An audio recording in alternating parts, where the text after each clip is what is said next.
I'm going to be answering your questions about film distribution, but with a little bit of a twist. In previous videos, I've gathered a lot of questions from my comment sections in both of my Amazon and Filmhub tutorials. I also have a lot of people who reach out to me via email for a little more personalized one-on-one support. So today I have filmmaker Lutz Geiger with me, who recently finished his animation film ApoKalypse. He asked me for some advice on how to distribute his film. His questions are fantastic, and I thought they would be extremely helpful to you. So I thought it would be good to share that conversation with all of you. I'm hoping that this is potentially the beginning of a new series on the channel. So if you're interested in doing something like this, feel free to reach out to me via email or on Instagram, which are both in my bio. Let's go ahead and dive into those questions. So Lutz, thank you so much for joining me today. Why don't you go ahead and kind of give us a little bit of a background, who you are, and talk a little bit about your film here. First of all, thanks, Alex, for having me and taking your time to answer all of my questions. So I've been working in IT for the past 18 years. And as so many people are stuck in a job that pays the bills, but not necessarily fulfills their creative dreams, I decided to pursue my dream of doing a full feature movie. The full feature movie is an animated movie about Karens that turn into Karen zombies, and a group of misfits have to fight their way out of a zombie-infested mall. And these Karens are more racist than ever, and yeah, like it's kind of a social satire in the vein of South Park, and I'm about to complete it, and hence reaching out to you to get some advice what should be the next step after the film is completed. Awesome. So yeah, like you said, you reached out to me via email for some one-on-one consulting.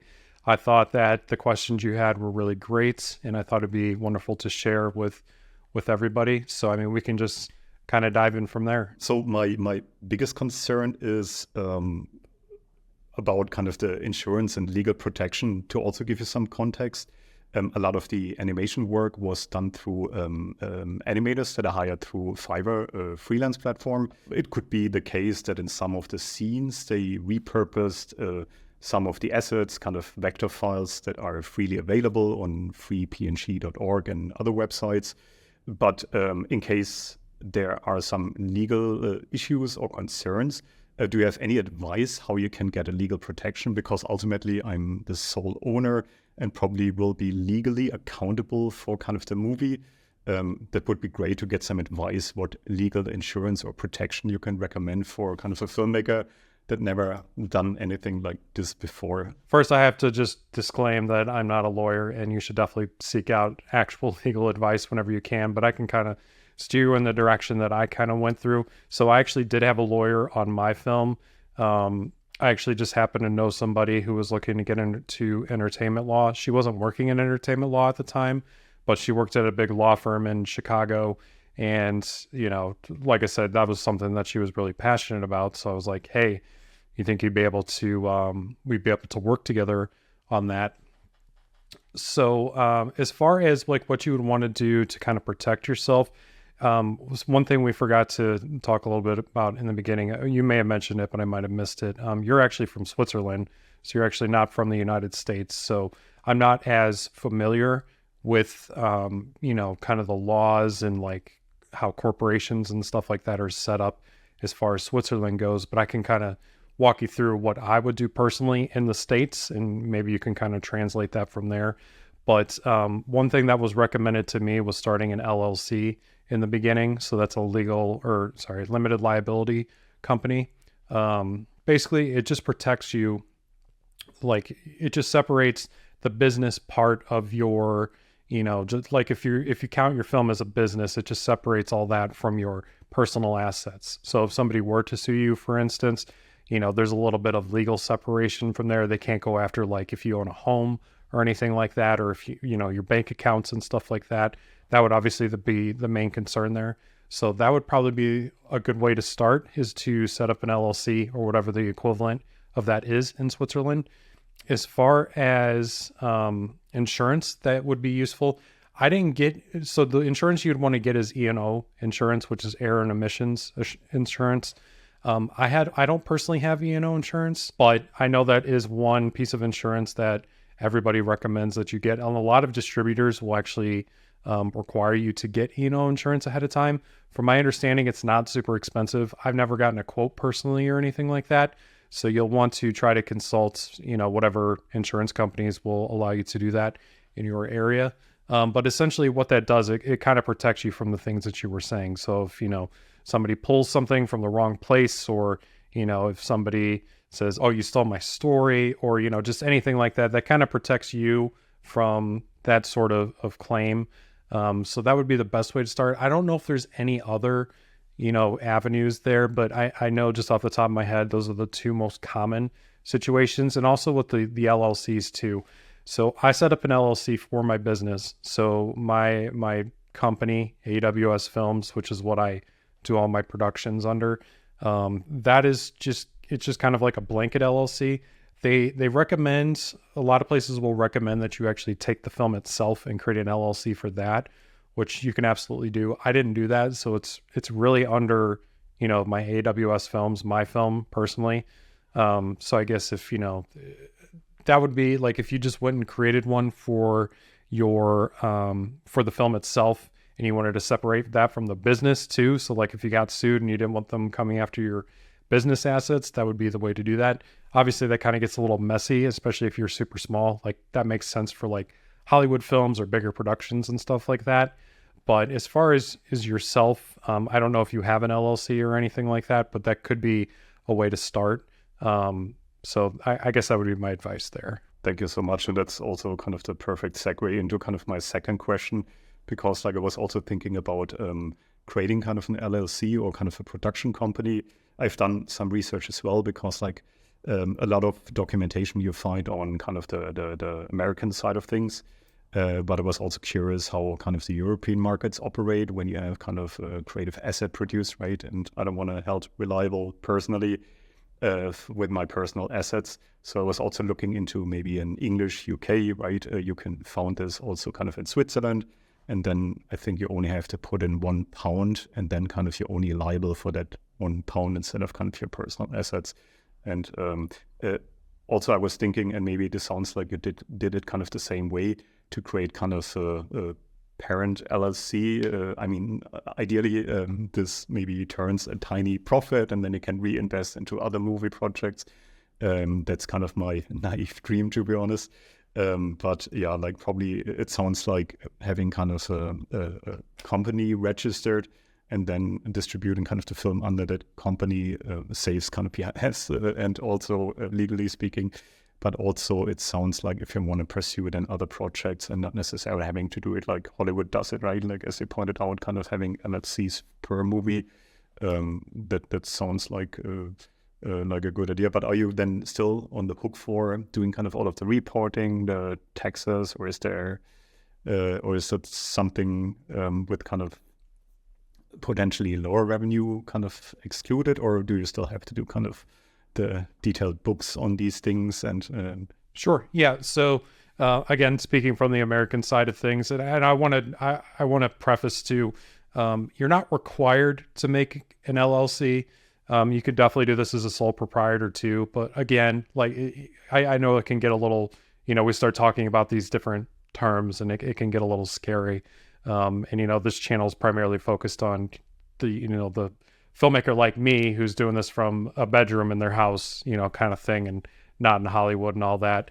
But as far as to answer your question there, as far as like the bookkeeping process, yes, you will have to kind of do all the things the same, or you will have to do a lot of reporting yourself. So like for me personally, when I was doing the film, so I formed my LLC back in 2018. And then, because I was about midway through post-production. So I finished the film in 2017. So midway through post-production, and, things just started getting a little bit more serious. That's when I was seeking out the legal advice from my lawyer. And then I kind of, this is where it gets a little complicated, because like when you, especially like workers in the film industry, like, just take your average production assistant all the way to, even your directors, they're all technically independent contractors. So you're still an independent contractor. You're just an independent contractor with a little bit more protection. The LLC, an LLC is what's known as a pass-through. So basically all of your money that you would make, you'd want to pass through the LLC. So you'll get like a separate bank account for an example. So I have a business bank account for anything I do film related or video related at this point. And all the, like I said, all the money that I've made through that. So if I make money from Amazon or Filmhub, it is going through that bank account. Now I do get paid through like PayPal and stuff like that. But again, like I have all like business accounts for that, but they're all separate from my personal accounts. So all that money basically gets funneled into that bank, the bank account. That's kind of the end goal there for that money. And then you can distribute it amongst yourself. So like for instance, this is getting a little too into the weeds probably, but you know, like once you actually make that money, you can just transfer it to yourself as like a paycheck, if you will. So, you know, there's really no difference there. It just needs to end up there for the tax purposes. So, you know, like I use QuickBooks for all my bookkeeping and stuff like that. It's very simple. Like it's just a way for you to like organize everything you purchase for your film. So like you're talking about hiring Fiverr contractors for that. So like, you know, all those expenses would go through there. And not saying like you're in trouble or anything right now if you didn't already do this, since, you know, you're like, I started out buying, you know, everything for my films prior to 2018 was bought through all my personal stuff. So like the taxes and all that, I wasn't really doing anything legit. Like as far as like when you need to, a good question to answer to is like when you need to actually form an LLC. You don't need to really form an LLC until you're making significant money. So technically right now you are a sole proprietor.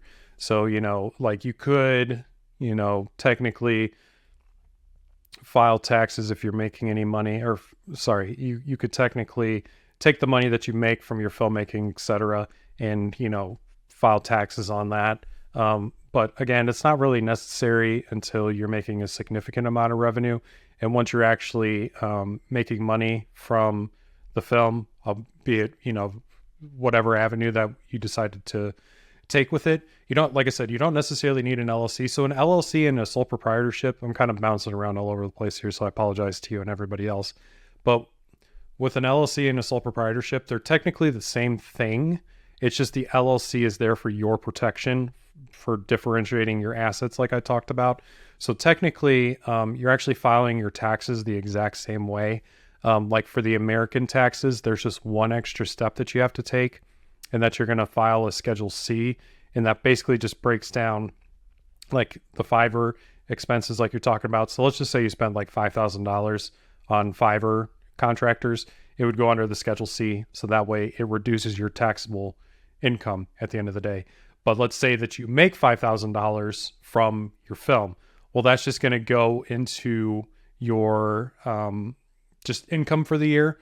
So like when you do your taxes with either like an accountant, or like for the United States, because I think your guys' tax system is probably a little bit better than ours, where they actually tell you what you owe versus us having to guess. But using something like TurboTax, like there will be sections for you to like enter this information. So it'll say like other income or something like that. So you'll have your W-2 income if you work a job like you do. W-2 is obviously in America. That's, you know, the form that tells you how much your employer paid you for the year and how much taxes you already prepaid and all that. So, you know, there will just be other sections. So it'll be like other income or self-employment income or something like that. That's where you would kind of do that. As far as paying all that, like you're not really doing anything different. It's just, you're going to be filing your taxes different depending on how the laws work, you know, once you actually start bringing in that income. The nice thing too, again, depending on how, self-employment works out in Switzerland, but you will be able to start writing those things off now. So like the Fiverr expenses, like if you say did that this year, for an example, and you haven't filed your taxes already, and you spent like $5,000 as an easy example, you can, you know, write that off now as a sole proprietor, or once you form an LLC, which once you form an LLC, you can start, you know, getting everything I talked about going at any point, but you can start writing that off now. Now, obviously that's not going to balance the same way as far as like if you were to make the film in the same year and make money from it, but obviously that doesn't matter. It gets a little wonky there later, but like, for instance, like I was writing things off for my film back in 2018, 2019, once I actually formed the LLC, because, I was spending money on it. And now that I'm just making money from it, I obviously, don't get to write that off again. So everything is just income because I've already taken those tax deductions. So hopefully that answers your question a little bit. No, absolutely. Thanks. Maybe one more question. Sorry, I don't want to take up too much of your time on these kind of legal questions. But as you said, like, not that I'm such a naive dreamer thinking it makes a lot of money, but assuming like you have kind of a hit on your hand, again, I don't think this will be the case. But as you said, like you can then create an LLC. Does it still protect you? Let's say all of a sudden there's a distributor thinks, hey, we put you on 1,000 screens in US, and then you make some money. Does this still protect you when you form kind of the LLC later? Or kind of can you do it kind of retrofitting to some degree that kind of it covers your full year? Or because like for me, it's difficult to tell whether, I mean, personally, I don't think more than a few bucks is not what I can make through kind of the movie, but probably to be on the safer side, probably we have to bite the kind of the bullet and then form an LLC just to protect you in kind of the best case scenario that you probably make more money than you would expect to the movie, right? Like, or what advice would you give with regards to the LLC protection when it's becoming a success versus eventually not? So what I would say there is you're definitely that's a little bit harder of a question to answer, just because like you're getting into like very, very legal like territory that I can't answer. But the answer that I would give personally is that, like, I mean, you're good until you get sued. You know what I mean? So I mean, like that's why I say you don't technically need to form an LLC.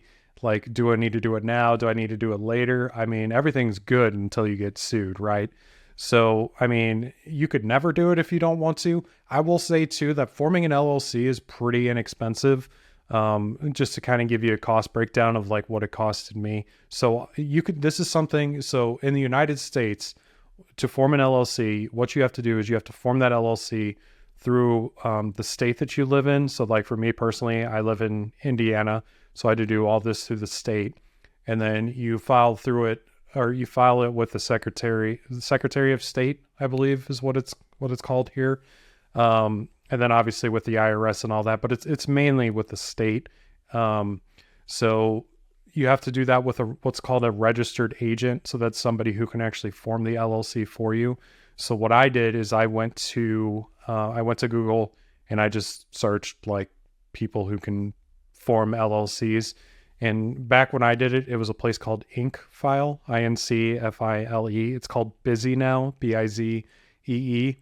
So they formed the LLC for me. And I think the whole process cost me like $500 US. So, I mean, it wasn't terribly expensive.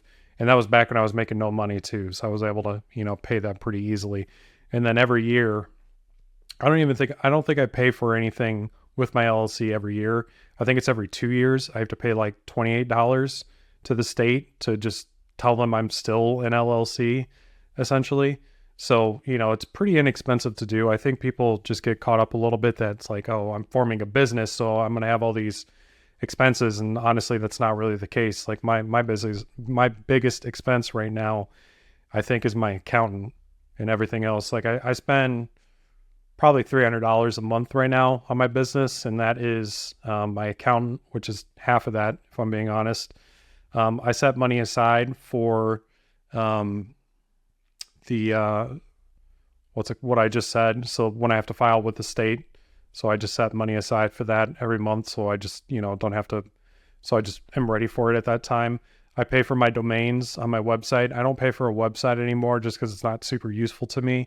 But like I own the domains for my film, my name, and my business name. So I just pay for the domains every year. QuickBooks, and there's a couple other, a PO box and like a couple other things, and all that adds up to like $300. So like for the business itself, like most of your funds as far as forming an LLC are all going to be up front. And I'm going to say this too, this is actually dependent on the state where you live too. So just forming an LLC in Indiana is just super cheap. But there's not like ongoing costs typically with that. So that, I mean, it's like I said, it's really easy. It's something you can do in an afternoon. obviously. So you just make up a production company name, and an hour later you can have an LLC if you really want to. Cool. But that's definitely great advice. And I read about some equivalents that we have kind of in Switzerland that I could potentially form just to get some sort of protection as well. Maybe I'll do this once the movie is completed, just to be operating on kind of more the safer side of things in case someone really decides to sue you for whatever reason. And honestly, like, not legal advice, but the chances of you getting sued on such a small project is pretty minimal. Like, I guess never say never, but like my movie's been up for almost 5 years now, and I haven't had any problems with that. Yeah, probably once it brings in money, then all of a sudden you have plenty of people. I mean, if you're bringing in millions of dollars, that's when it can get a little sketchy. Yeah. But yeah, for sure. And probably a bit more moving away from kind of the legal side into more exciting stuff. So I was also doing some research on distribution options, specifically on super low budget, micro, borderline, no budget movies. And the only two I could find out was kind of Filmhub, which is probably more of an aggregator, and then also indierights.com. But then I looked over the indie rights requirements, and they flagged potential concerns about kind of if the movie contains some nudity or some gore. And to be honest, there are some drawings of nudity and plenty of gore, to be honest, in the movie.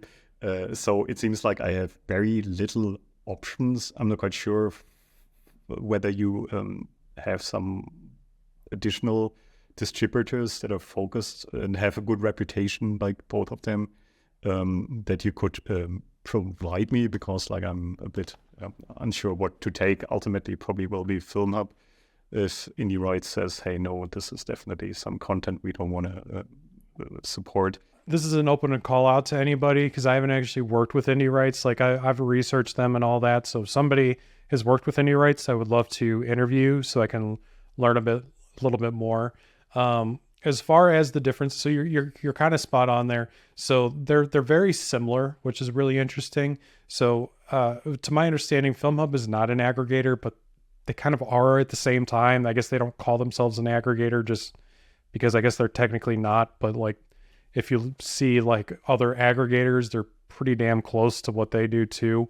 Whereas Indie Rights is a little more traditional distribution, but they don't have like a lot of the BS fees like a lot of other distributors will have. So like when I was looking for distribution and just talking to other filmmakers, a big thing is that they don't necessarily charge you things up front, but they will charge like insane fees. And the most notorious one is the marketing fees. So like, for instance, one distributor that approached me, I think back in 2018, I think this was before I even had my lawyer, they were interested in distributing the film. So I did some research, and they were notorious for charging a $30,000 marketing fee. Now they don't charge you that up front. They charge that on the back end. So essentially what they say is, we're not going to pay you until we recoup our marketing costs for the film. And what they mean by marketing costs too, well, a lot of these distributors are not very transparent about that. They could just be writing a post on Twitter, hey, go watch this movie. Thank you. That's going to cost $30,000. That's obviously a big turnoff. And the other thing too is like, you're splitting the revenue with these distributors. So not only are you having to pay back that $30,000, that's coming out of your cut. So if it's a 50-50 cut, for example, and your movie makes $1,000, well, that $1,000 isn't going towards your, whatever cost they say they have to recoup. Only that $500 is if that's what your split is. You know what I mean? So like, I don't have any recommendations personally on, distributors that are good to work with. If you're on Facebook, I don't know if you're familiar with Alex Ferrari or not, but he runs. I listen to his podcast as well. Yeah, so he has a Facebook group. I'll send you it in the email, and I'll link it in the description of this video too. But it's something about predatory distributors, and like, people just talk about predatory distributors and which ones are good, which ones are bad. You'll probably want to focus on one that is probably more horror leaning and more like genre based or animation based, probably horror, you'll probably find some luck with. I have friends who have worked with horror distributors and they've had a good experience with them. So I'm not trying to say that they're all bad. You know what I mean? I only have personal experience distributing through Amazon directly and through Filmhub. Unfortunately, with you being in Switzerland, you're probably not going to be able to do Amazon directly because they only, or at least I'm curious about this too. If you're able to actually distribute in Amazon, or if you're only able to, and you just be able to do the territories, so they only allow you to distribute in United States, United Kingdom, Japan, and Germany. So I don't know if like you being in Switzerland, like if that matters or not. If you just distribute, in those select territories, I would definitely be interested in knowing that. I'm going to assume probably not. So you're going to be stuck either using Filmhub, maybe another aggregator. So there's other options like I think Quiver is another one. Those ones cost money up front. So like you would pick your platforms, pay a fee, and then they'll pitch to those platforms. Not the most ideal case. So that's what makes Filmhub so attractive. So with Filmhub, you got the 80-20 split, 80% to you, 20% to them. And as long as you do everything up front, there's usually no fees. Now, if you have to fix something or, whatever, because they've added a lot of fees over the last couple of years. Like back when I started on Filmhub, like there wasn't any fees on anything. And now if you just like want to change the poster art, it's going to cost you money. So, as long as you do everything up front, like I said, you'll be able to get on Filmhub for free. Now, the cons with Filmhub is that you're not guaranteed any platforms. So they're constantly pitching your projects, and as long as your project's of good quality and you send me a 10-minute clip of your film, and I think it's probably good enough to where, you're not really going to have any problems there. But again, like you're not guaranteed. Like it took me 2 years to get on Tubi, for an example, which Tubi seems to be one of the only platforms that pays filmmakers pretty well. You may have some other options being in the horror genre and animation, because like, yours is just like I made a 2-hour drama essentially. So the fact that I got on any platform is just kind of a miracle. At this point, you being a little bit more niche down is definitely helpful for sure. So hopefully you'll be able to get on a lot of platforms. But again, you can't suggest platforms. You can't have any say there. It's just the platform's going to show up or it doesn't. Now with indie rights, they're pretty much like Filmhub. So they don't have any costs up front, and they also do an 80-20 split. So 80% to you, 20% to them.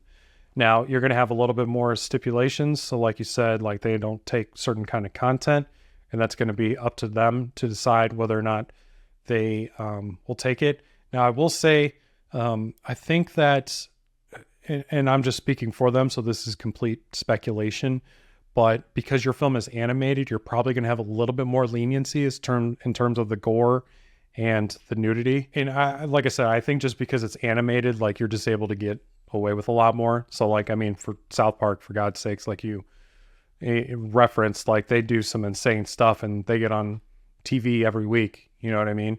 So you'll probably have a little bit more leniency there. You'll need to consult them. So, I mean, I'm sure you might be able to shoot them an email and say, look, I got this animated film.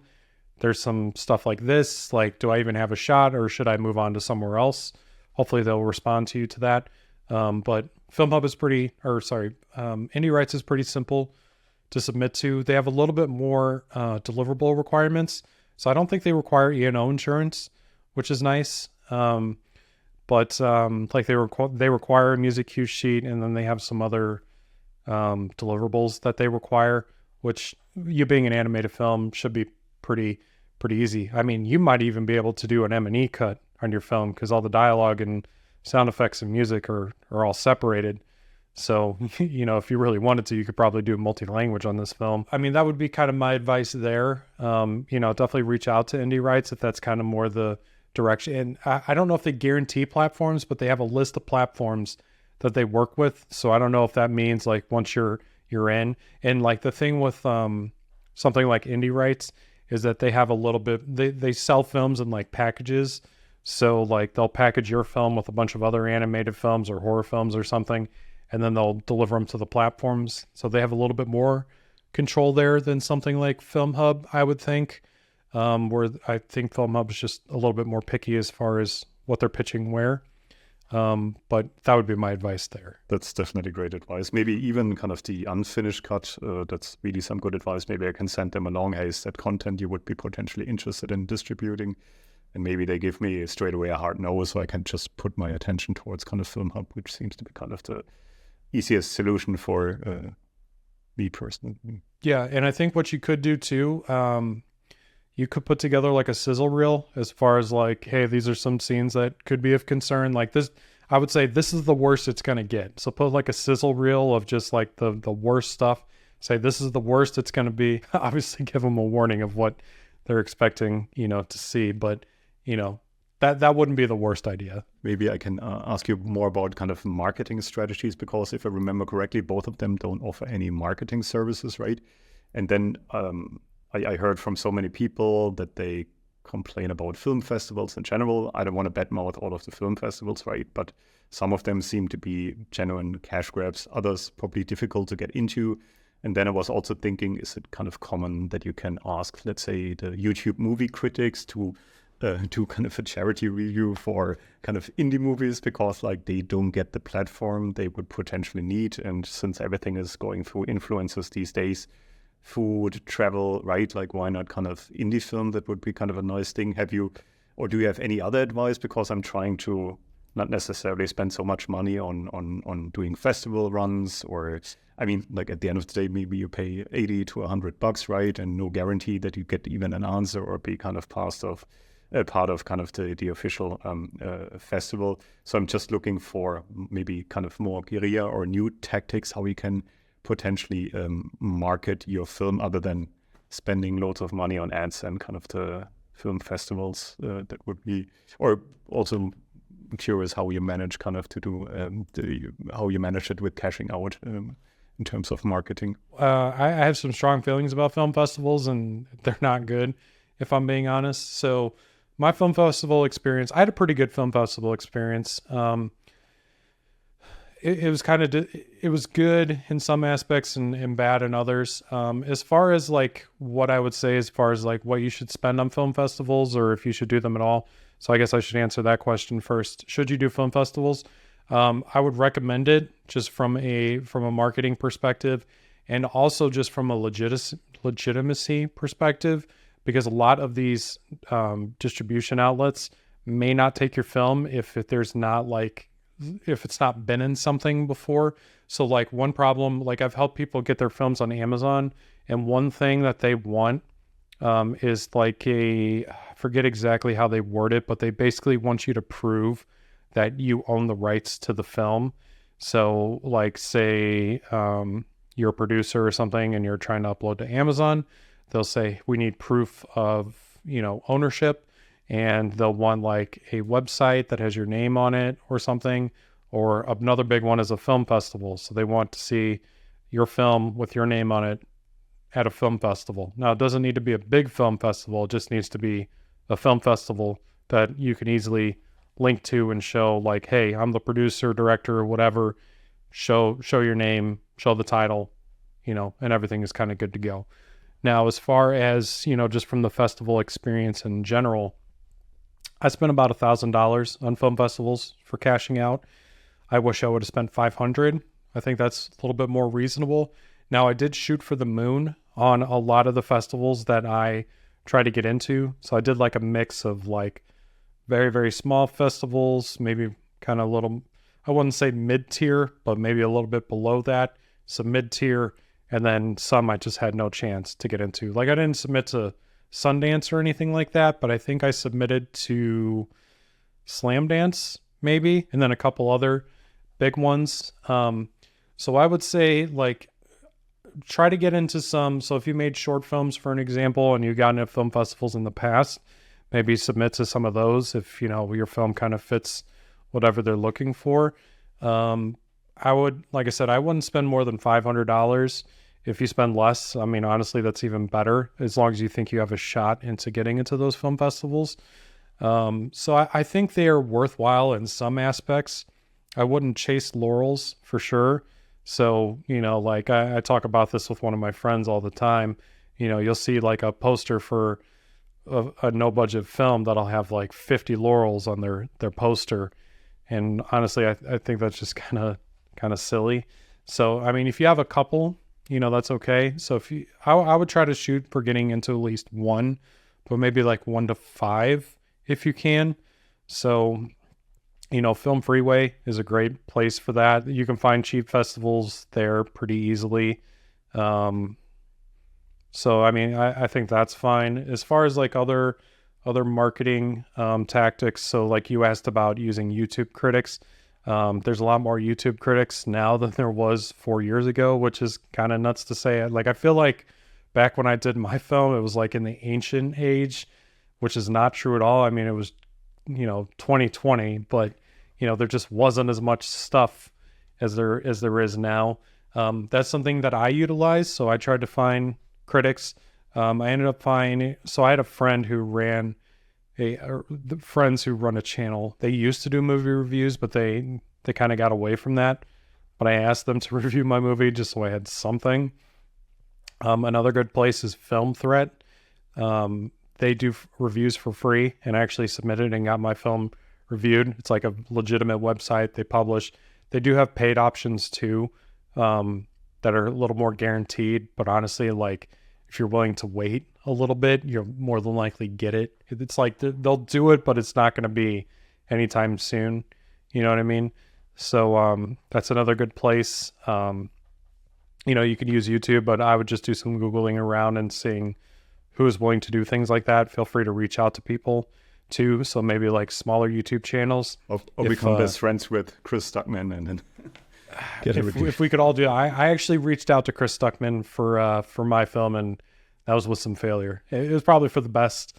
But like finding smaller YouTubers is definitely a good avenue. Everybody's got their email address, or I mean, Instagram DMs are honestly probably better. And a lot of people reach out to me via Instagram too. I know Instagram is like the dating website for real life and just everything at this point. But yeah, I would definitely do that. Don't spend a lot of money. It's fine if you got to spend a couple bucks here and there to get something done, but there's a lot of free resources too. And honestly, you don't know if they're really legit. And honestly, like too, after my film came out, a lot of just random places were reviewing the movie too, which I thought was really cool. So you'll want to get a couple beforehand. And I think that just helps again with the legitimacy of everything. So great tactics there. As far as other marketing techniques, this is where things get a little tricky nonetheless. A good option is to do maybe figuring out some ways to do some organic marketing. So like utilizing social media as much as possible. I wish I would have utilized like TikTok a little bit more. Although I don't know if TikTok's the best place now. YouTube Shorts wasn't around when I did my film, so I think YouTube Shorts maybe would have been a little bit better.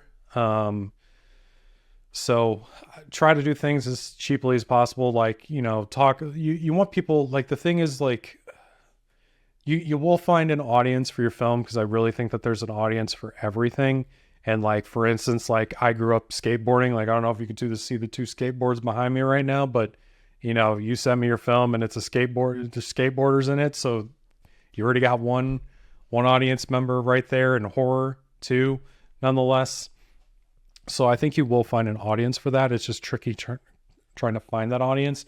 So you want to create content around that. So like what I did personally, since my movie was about poker and all that, I tried to make poker videos. That didn't work too well. So then I just, would get on YouTube and just talk about the film itself. You want people to care. Like nobody's going to care about your film more than you. So if you can get people to like you too, just from talking about it yourself, I mean, that's a great marketing technique too. One thing I would advise as well, like it's kind of tricky because unless you already have an audience right now, it's difficult to like, should I start trying to find that audience now? Well, if you start trying to find it now, well, you don't have a product for them to find. So it gets a little weird there. I mean, there's always the potential of virality too, but I mean, I just wouldn't count on that. I have a friend, John, who I did an interview with for his film Final Summer last year, which was like a slasher film. He did a ton of TikTok videos, and that seemed to work for him pretty well. You know what I mean? So he would make TikToks about, or just showing clips of the film, or him talking about the film, or behind the scenes and stuff like that. And that seemed to work out pretty well for him.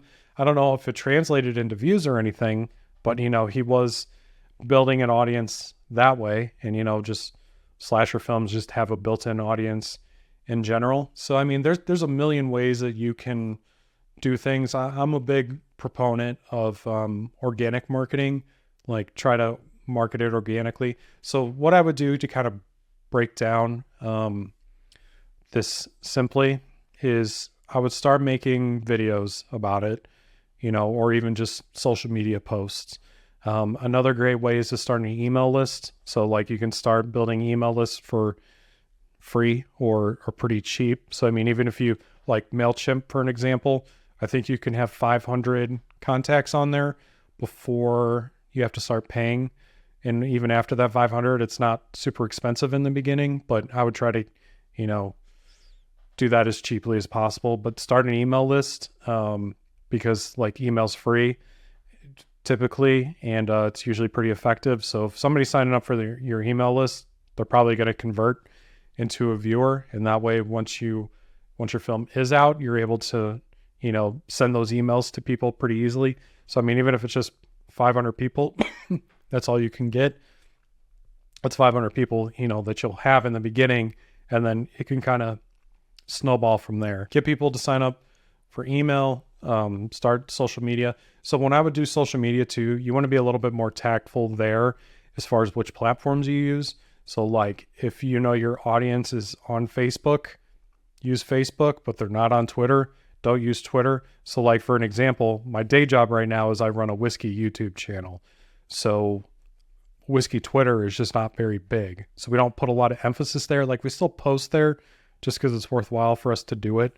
But like, we have almost 700,000 subscribers on YouTube, and we have 2,300 on Twitter. So obviously there's a big discrepancy there. So we're going to put more emphasis on YouTube than we will Twitter.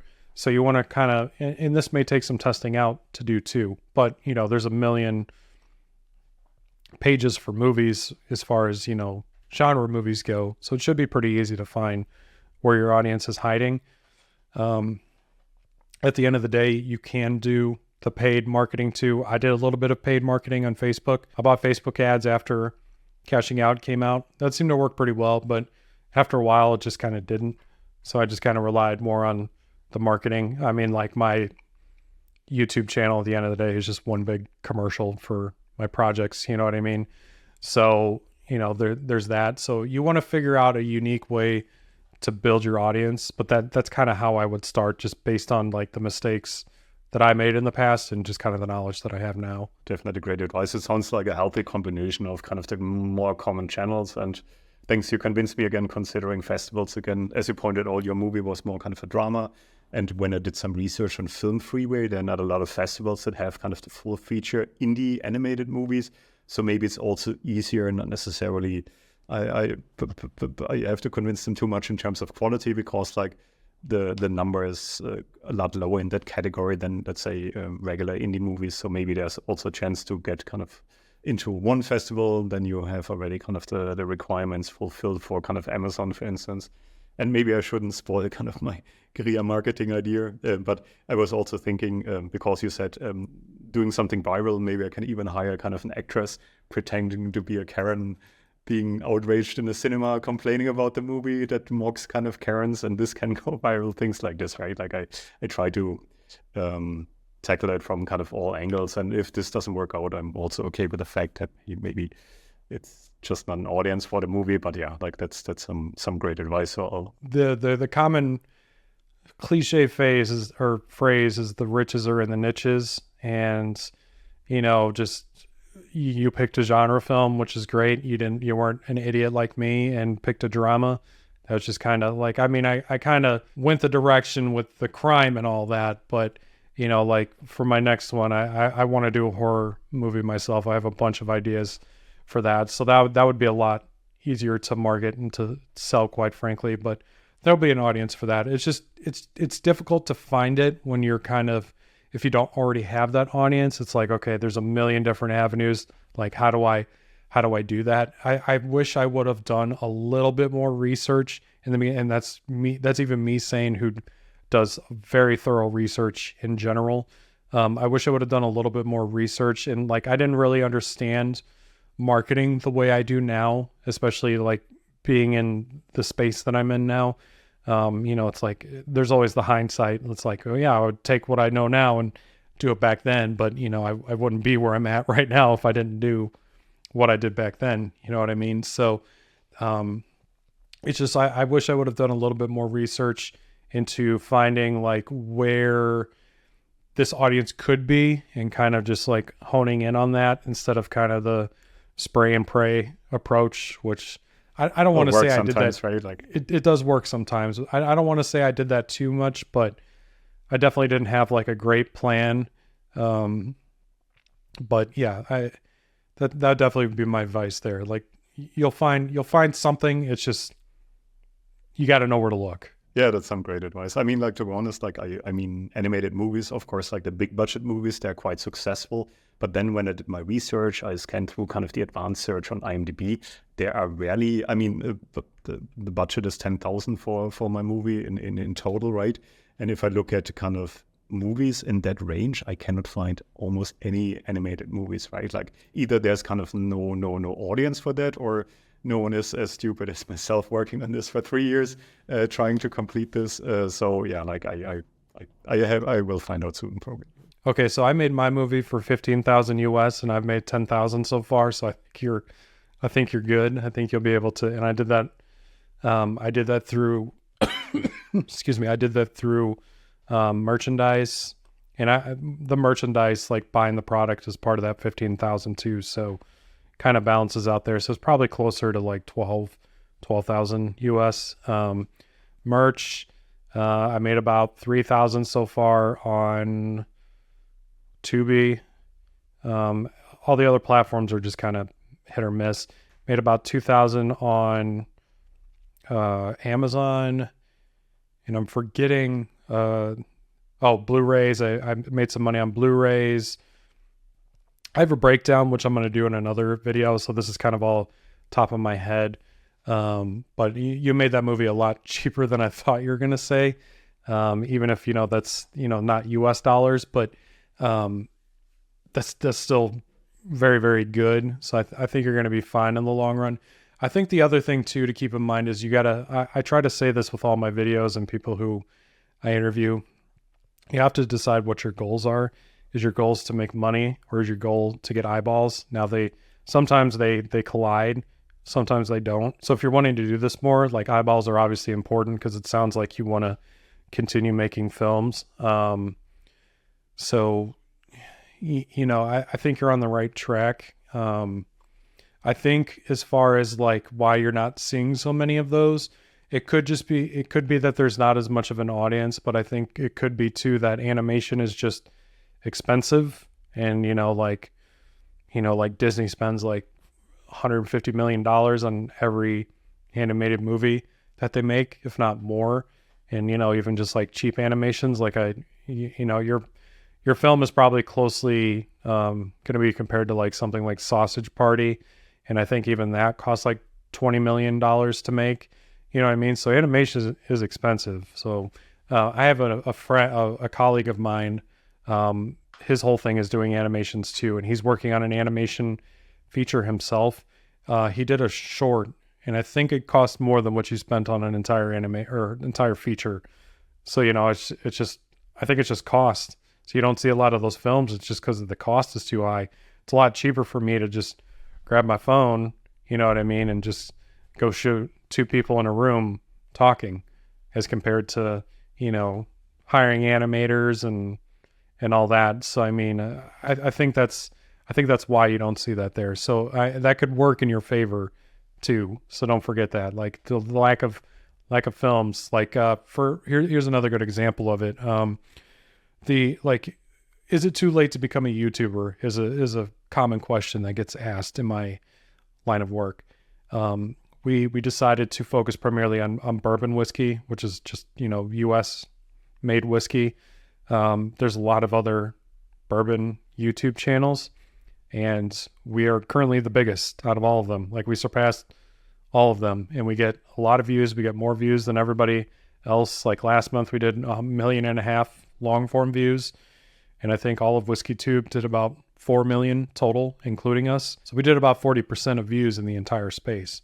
So part of that, like, we came in and we're like, we're going to do something a little bit different, but it's still going to be in the whiskey space. So we found like something that was missing in the space, filled that gap, and now we're, doing pretty well because of that. So something you want to keep in mind too, that being different or not being able to find what you're doing is not necessarily a bad thing, because you could be filling in a gap that needs to be filled.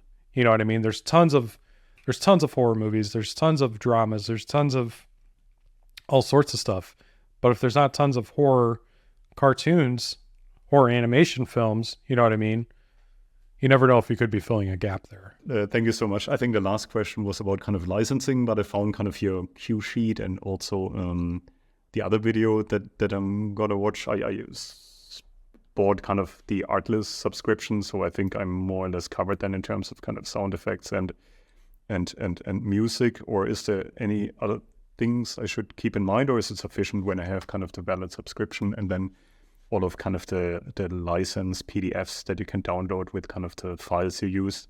I think that should also cover my ass to some degree in terms of kind of licensing for music and sound effects, right? So yeah, so you just want it to be royalty free. So the main concern there is like, do you own the rights to use it? And is somebody needing to get paid for it? So with music licensing, one thing a lot of people require, like indie rights, for example, they'll require a music cue sheet, and that's basically a sheet that just tells people where the royalties for the film need to go if they get paid. I recommend people do a music cue sheet. They're pretty easy to do, and I got a whole video about it. I'm not a professional. Like, you're supposed to submit it to the corporation or the entity that asks for it. But since you are doing everything royalty free, what like Artlist provides, so like for an example, all the music from my movie, aside from a couple songs, like I think like 90% of the music came from Artlist. So like for Filmhub, they don't require you to send the license, whatever, proving all that, but I did.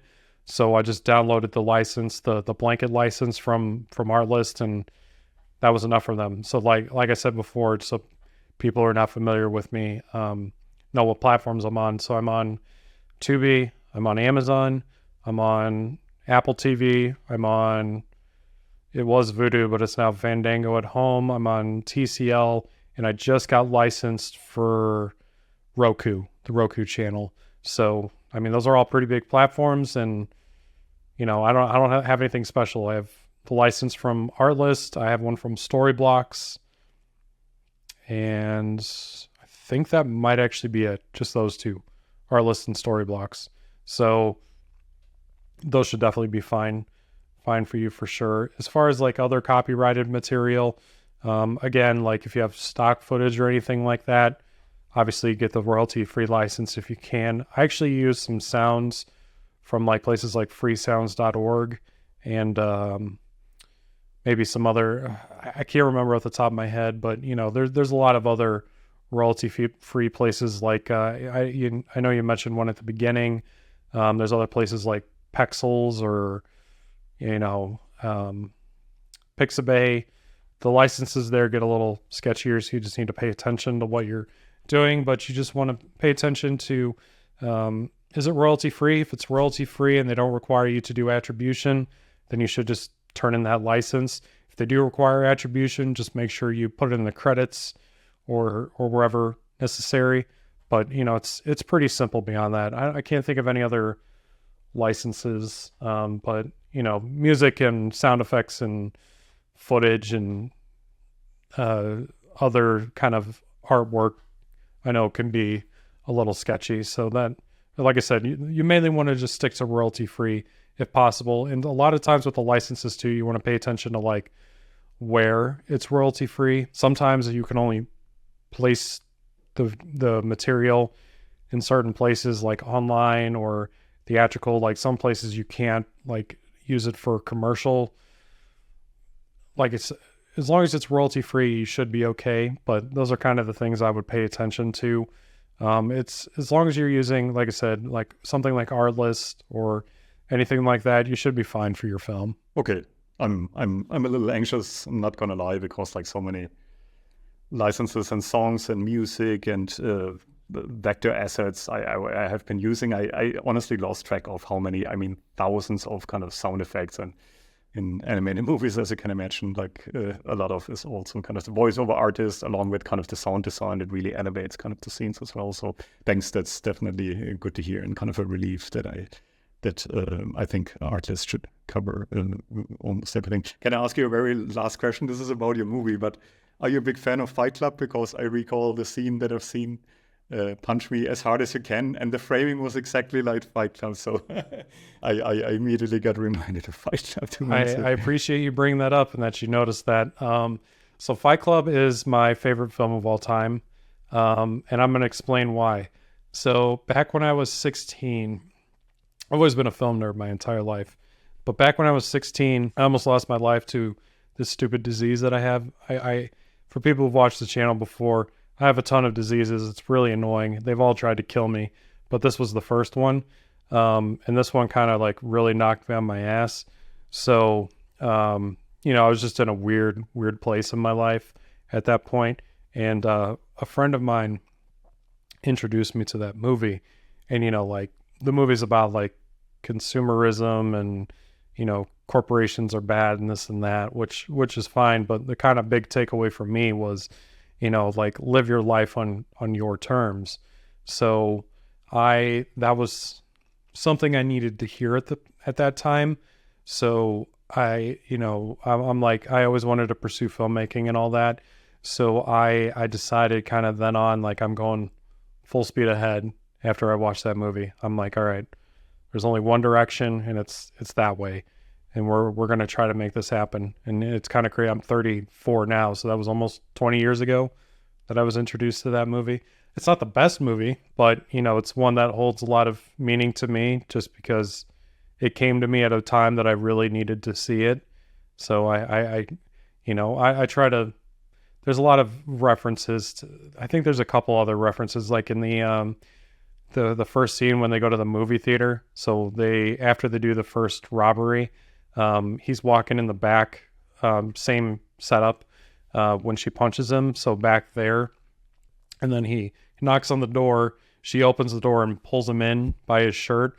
So if you remember in Fight Club, there's a scene when Tyler Durden goes to Marla's apartment and she's he having knocks, a cigarette in her mouth, yeah. right? Like Yep, and she pulls him in by his shirt into the apartment. So that was a nod to that shirt. Yeah, well,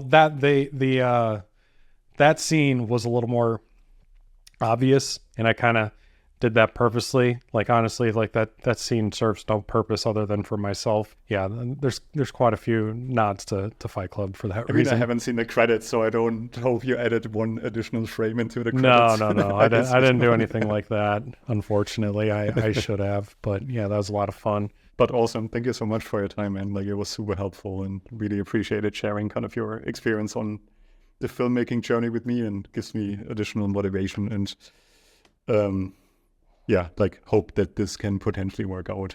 I'm just happy when it's done, right? Like, and then what comes afterwards. Either way, I'm kind of happy that I managed to finish the movie, and if it finds kind of a small audience and it makes people laugh or enjoy it, then I'm kind of more than happy with kind of that outcome as well. So yeah. Yeah. Well, I mean, best of luck with everything, and thanks. Keep me updated with the entire process. Yeah, I'll definitely do this. Thanks, Alex. Right. Appreciate it.